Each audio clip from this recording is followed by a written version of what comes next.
Hey folks, it's Man once again. Welcome back to another video. And this is about another wrestling pay-per-view that I saw, of course, called Royal Rumble 1989. And might as well get right into it.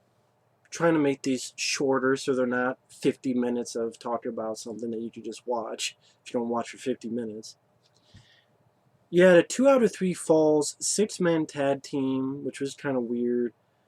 Well, I guess not, because it's the Hart Foundation, Bret Hart and Jim the Anvil Neidhart, and Hacksaw Jim Duggan versus Dino Bravo and the Rougeau brothers. Of course, you had two tag teams that were fighting each other. Dino Bravo was he, French? And Hacksaw Jim Duggan is, oh, USA.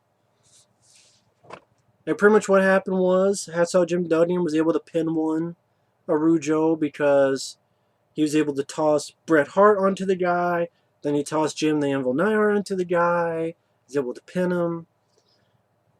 It was fun to watch because I like Bret Hart.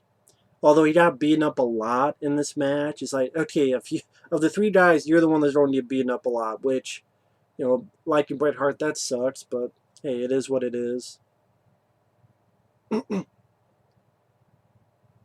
And the way it won was Hacksaw Jim Duggan hit Dino Bravo in the back of the head with his 2x4. And the sort of the thing where when the ref is about to turn around, Hacksaw hides it perfectly behind his back. Pin 1, 2, 3. The Hart Foundation and Duggan won. So, don't really care about the Rougeau brothers. Don't really care about Dino Bravo. Hacksaw Jim Duggan. I could take him or leave him. I like the Hart Foundation. So that, I mean, for an opening match, I mean, again, the only stuff I liked was the Hart Foundation stuff. That's pretty much it. So it was what it was. But again, it's just the villains, and Hacksaw Jim Duggan couldn't do much. I mean, he could punch, he'd do a football tackle, and use his 2x4. That's pretty much, and do, oh, that's pretty much it. Throughout the pay-per-view, you'd have people picking numbers like a lottery, and they pick numbers, and they're either mad or they're happy. The $1 Million Man says, oh, let me talk to you, and maybe we can do something about this. This next thing was kind of fun looking back, but because it would lead to a couple matches, which were, I thought, pretty fun matches. Well, the second one better than the first, I should say. Because there was one in WrestleMania, which, and then there was another one, SummerSlam, which was much better. But I'll get to those. And that's the Ultimate Warrior and Ravishing Rick Rude having a pose down. And it was fun because I like those two guys. Ravishing Rick Rude, I think someone, what was it? It was some DVD saying that he was, you know, one of the most underrated heels of that time. I forget what DVD it was. There should be a Ravishing Rick Rude DVD. I'll say that right off the bat. I mean, if they can have a DVD on Brian Pillman, which I'm fine that they have one on Brian Pillman. Someone gave me that DVD. I appreciate that. But if they don't have one, do one for Ravishing Rick Rude. I think he deserves it. I would do one on him and Big Boss Man and Ravishing Rick Rude, definitely I would do one on. Come on now. Because he just his whole gimmick. All you sweat hogs, shut up while I take off my robe and your ladies can see. He did a lot better than I could. And then Ultimate Warrior's posing. It's just the posing thing, you know, the bodybuilding posing. You just tell that I'm sure Vince McMahon was somewhere jerking off and just ready to store it all in his face. Just, yeah, just pose, Warrior. Pose, Rick Rude, yeah. Well, you're fired. Yeah. But, I mean, it's like, no one gives a shit about posing. But it's Ultimate Warrior and Rick Rude. They make it work as best as they could. And it's fun because the crowd was into it as well. and the Warrior gets beaten up, which leads to WrestleMania 5 and then SummerSlam of '89. So it's just sad that neither of them had a match in this Royal Rumble, or they weren't in the Royal Rumble. So that's what sucks about it. But, you know, it's supposed down at least to a few matches. Again, the SummerSlam one I really enjoyed. So, hey, it was one of the better parts of the pay-per-view, to be honest. Because this one, I don't know. I mean, you had Rockin' Robin versus Judy Martin. Didn't give a fuck about either of these women. And I think this was the... I might have been wrong. I think in the last video or one of the last videos I mentioned that this was the last, I forget what it was, the last one or the one before. I believe this one is actually the final women's fight for a long time. And I'm trying to look that up real quick. But I believe that is the case. Yeah, the last women's match for the championship title conducted at a major pay-per-view for nearly 5 years. Rockin' Robin left the company in '89, and with little to no interest in serious women's wrestling at the time, the title was deactivated in February 1990. It remained vacant until 1993 when Alundra Blaze won a tournament to become the new champion. And I think, isn't Alundra Blaze the girl who went to WCW and trashed the championship on TV, which then said, fuck it, we're not doing it for another long-ass time, so yeah, this match, Rockin' Robin, and it does show because the crowd wasn't into it. Like, they were into the pose down more than the actual fucking match. Like, the crowd was getting to the pose down, and they were pissed that when Ultimate Warrior got beat up, and when he got back up and was chasing him, they were into it. And then when it got to this match, the crowd is fucking dead, as well as I am, and like, we don't give a fuck about these women. We like to fuck them, but not watch them wrestle. We'll watch them fuck, or fuck them, but... And I know that's sexist.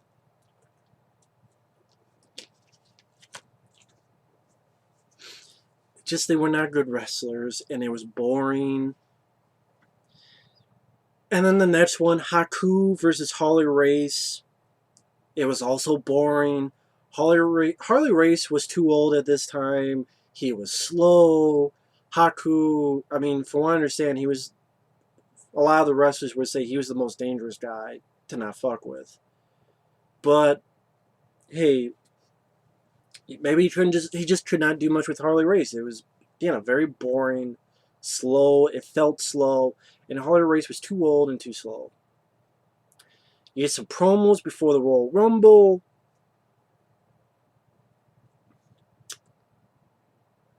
And the Royal Rumble had some fun stuff to it. I mean, I like the Royal Rumble. I love the concept. I love that anytime I watch it, I could see, oh, let me see these people fighting instead of this. And I'd have different choices. It gives me more rewatchability. You get some good drama throughout, you know, the length of time.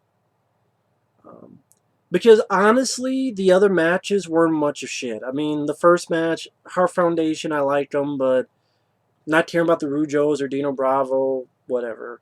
The pose down was fun, but the Rockin' Robin versus Judy Martin sucked. Haku versus Harley Race sucked. The first two down in the Royal Rumble was Axe and Smash or Demolition. The last guy they did in was the $1 Million Man. This was also more of the story which will lead to the WrestleMania, where Hogan and Macho are going to fight it out because Hogan accidentally topples Macho out. And then Macho gets pissed. Which, honestly, I'm like, I gotta go with Hogan on this one because it is a Royal Rumble match. I mean, anything goes in Royal Rumble. I mean, Macho Man, when he came in, he wasn't just beating up on the bad guys. He was throwing some good guys as well off the top rope. So, it's not like good guys fight the bad guys. Usually that's how it is. But Macho Man, when he came in, you know, he would fight and then he would, you know, also beat up on some good guys and such. I think then Hogan had to do it. Like, so you had to have Hogan beat up on like Coco Beware when he came in, because I think Coco Beware started on him, and that's what it was. Coco Beware starts fighting Hogan, and but there was some fun stuff in this. I mean, again, him accidentally toppling Macho, some drama, which will lead up to WrestleMania. Andre, I mean, Jake the Snake didn't get much to do. He got knocked out by Andre, but then Jake the Snake came out with his snake, threw it on the ground, and Andre, at this time, who's scared of snakes, uh, runs out because they would have a feud, and which lead to a match at WrestleMania 5. Honestly, I know Jake the Snake is glad for that feud because he says, it was a privilege to work with Andre, and if Andre agrees to work with you, it shows that, you're somewhat special. But honestly, I would say the feud hurt him because he couldn't do much with Andre. I mean, he would have to win. Like at WrestleMania, he won because of a disqualification. Because a $1 Million Man stole his snake, he's running after it, and Andre's attacking the referee, which is the winner of this Royal Rumble, which I'll get to, and Big John Studd, and it's like, that's not much of a payoff. It doesn't really help Jake the Snake much at all. Again, he can't do much to a giant. He's not a big, strong guy. Although maybe I think you could maybe do some stuff with that with Jake using his brain, but they didn't really do that. It was pretty much, hey, here's a snake, and Andre's scared of it. So it was kind of fun to watch a little bit of it, but I'm like, in the long run, I don't think it did much for Jake's career, to be perfectly honest. And it's like he goes into it, he's in it for a teeny amount of time, gets beat up, thrown out. Here's my snake, and then Andre runs away, and that's how he gets out.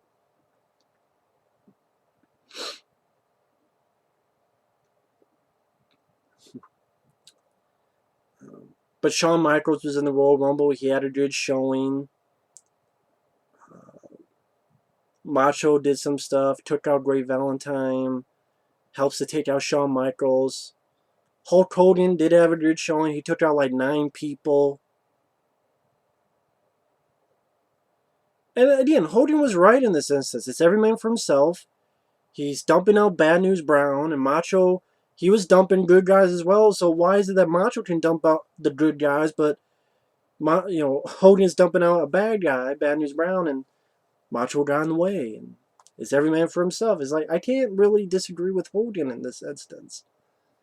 I thought, cool. I don't hate Hulk Hogan, folks.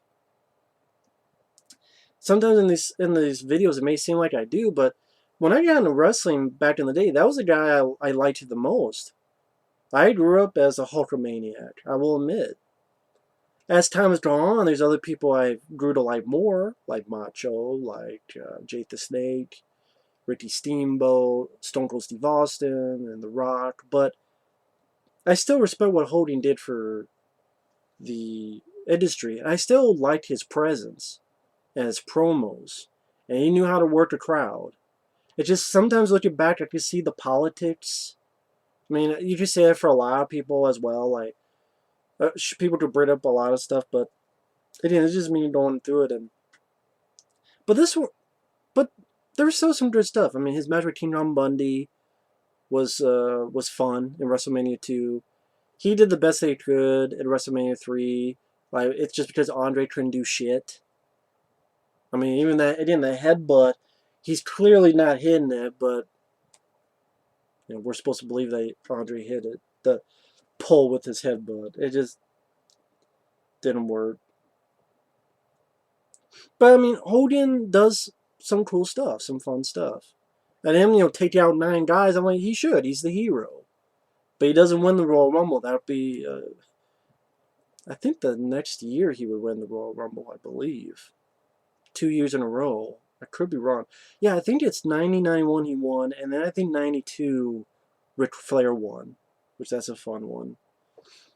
But, yeah, Hogan take out 9 people was cool. Hogan gets eliminated by the Big Boss Man, and I'm liking seeing Big Boss Man, whether it's a bad guy, he's still a bad guy at this time, or in a little while he'll become a good guy. But I enjoy the Big Boss Man. May he rest in peace. Hell, I love to see a DVD of him and all his matches and such. And yeah, really enjoy the Big Boss Man. And Big Boss Man and a team take out Hogan, honestly. And then it's one of those things where the guy's on the outside, and he's able to take out the Big Boss Man, even though he's on the outside. And that happens quite a few times in World Rumbles. It was a good choice to make the Royal Rumble the last event. That was my complaint in the 1988 Royal Rumble, is that they had the Royal Rumble and then they had a match. I'm like, that's a bad choice. Have the Royal Rumble the last one, because that should be the final thing. Because when you watch for 50 minutes or 40 minutes or an hour or so, you're getting into it. Who's going to win and who's getting taken out. When you see a match, it's just like, oh, whatever, it's a match. So that was my complaint in the 88 Royal Rumble. The fact that they made it last was a good choice. Because honestly, it was the only good thing about this Royal Rumble was the Royal Rumble. But even then, I do have a complaint because I think the ending to the Royal Rumble is lame. Now, again, there's, Hogan knocked down 9 people. That's cool. The little bit with him and Macho is cool. Even a little bit with Andre and Jake the Snake was cool. Because, to have something going on with those two. Just the long-time feud, I don't know if it worked out well. Because the WrestleMania match wasn't much to it, to be honest. But, Shawn Michaels, I thought, had a good showing. You tell that the crowd was really getting into him. Which is part of why later on he became, they split the Rockers up and he became single wrestler. Marty Jannetty tried too, but I think he got arrested or something like that. He fucked up. I believe with drugs, I could be wrong. Could be another thing. But, so I'm having fun with the Royal Rumble. And you have quite a few people. Like, I mentioned you had Andre, you had Mr. Perfect, you had Shawn Michaels, Tito Santana, Marty Jannetty, Hulk Hogan, like I mentioned, Coco Beware, Big Boss Man, Brutus Beefcake, Hercules, Rick Martel, $1 Million Man is the last one. But the ending is lame because these are the final people you have. Big John Studd, Akeem the Dream, who used to be One Man Gang, the Barbarian, Rick Martel, and the $1 Million Man. And I'm like, if you think about this, Big John Studd, who was a bad guy for a long time, I guess this was him coming back and trying to be a good guy. But I have a feeling that the audience didn't quite buy it, and I didn't quite buy it because he was a bad guy for a long time. I mean, WrestleMania 1 with him versus Andre, which I think would lead into WrestleMania 5. So yeah, Big John Studd, which, whatever, he's a big guy, so what? Akeem the Dream, like him, really? The Barbarian, who gives a fuck? Rick Martel and the $1 Million Man. It's like, your last 5 people are really all bad guys. Big John Studd was a bad guy at WrestleMania 1. He just comes back and it's like, oh, we don't buy this guy as a good guy? Akeem was a bad guy. The Barbarian, Powers of Pain, I believe they were the bad guys. I believe. Rick Martel was a bad guy. Was he a bad guy? I think he was. Was he a bad guy at this point? Sorry, I watched a couple of these and now I'm getting a little bit mixed up. I can't remember. Might have been WrestleMania 5. Yeah, I think he was a bad guy because... Yeah, I think they were bad guy, I believe. Now I'm trying to think. I could be absolutely wrong. No! WrestleMania 5 is when they would break up. That's right. Forget I said anything. I had to think about it for a second. WrestleMania 5 is because they were Strike Force facing a team and they broke up because Tito Santana accidentally hit Rick Martel and then Rick Martel left. That's right. So There was a good guy, Rick Martel. There was a good guy, so I'm wrong. But Big John Studd, I guess they were trying to make a good guy. Akeem was a bad guy. Barbarian was a bad guy. Rick Martel was a good guy. $1 Million Man was a bad guy. So it's mostly bad guys or people you didn't really... It's a lame Final Five. You're like, I don't care if any of these people win. I have to think the audience would be like... Imagine if that was an audience today. Like the audience that you have today that are much more vocal. What would they have said? This is bullshit. This is bullshit. Fuck this thing. Fuck this thing. We want our money back. We want our money back.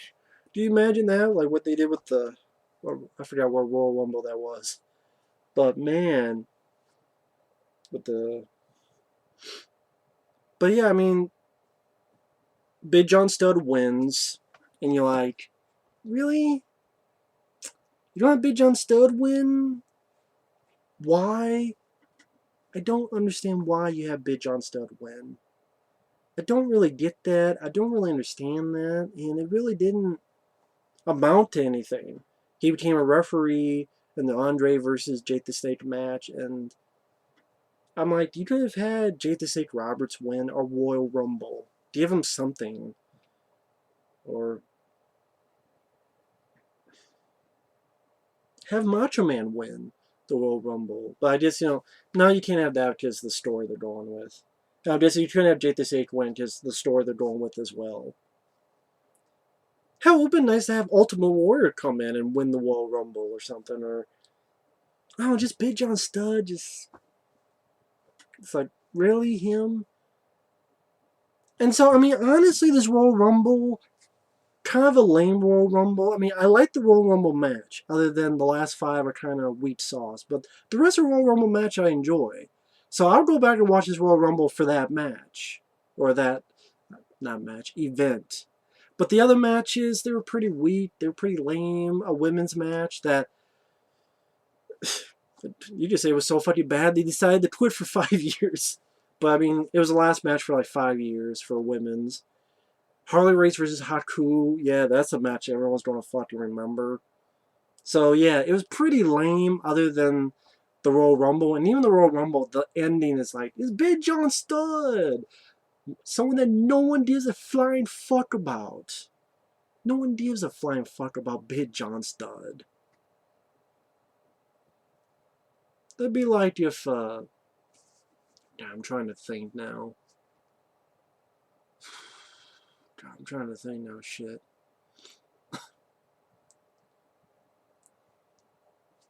I'm trying to think of like the Attitude Era, who would have won. If fucking, one of the Headbangers won the Royal Rumble. Oh, it's one of the Headbangers, bald-headed motherfuckers doing this. They won the Royal Rumble. You'd be like, what? Who gives a fuck about him? But one of the Headbangers won, yeah.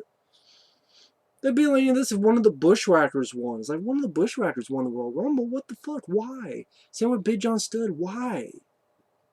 Again, I guess they really thought he was going to go places. I don't know what the fuck the point was, but they did it. So anyway, that's my thoughts on Royal Rumble 89. And next time I'll talk about WrestleMania 5. See you later.